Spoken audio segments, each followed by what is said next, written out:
ಪೊಲೀಸರು ತುಂಬ ಸೂಕ್ಷ್ಮವಾಗಿ ಗಮನಿಸ್ತಾ ಇದ್ದಾರೆ. ಸ್ವಲ್ಪ ದೂರದಲ್ಲಿದ್ದು ಗಮನಿಸ್ತಾ ಇದ್ದಾರೆ. ನೀವು ಗಮನಿಸ್ತಾ ಇರ್ಬೋದು, ಈಗ ಪೊಲೀಸರ ತುಕಡಿ ಏನಿದೆ ಕೂತಿರುವಂಥದ್ದು ನೀವು ನೇರ ದೃಶ್ಯಾವಳಿಗಳಲ್ಲಿ ನೋಡ್ತಾ ಇದ್ದೀರಾ.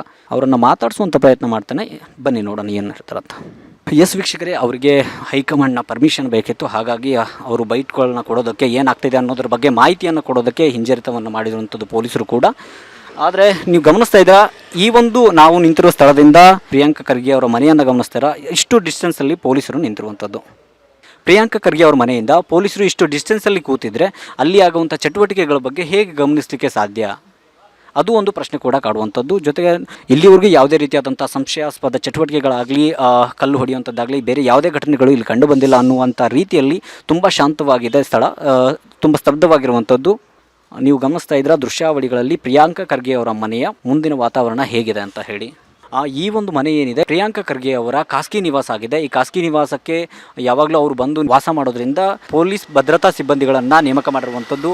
ಇದರಿಂದಾಗಿ ಯಾವುದೇ ರೀತಿಯಾದಂತಹ ತೊಂದರೆಗಳನ್ನು ಮುಂಜಾಗ್ರತವಾಗಿ ತಡೆಯುವಂಥ ಕ್ರಮಗಳನ್ನು ಮಾಡಿದ್ದಾರೆ.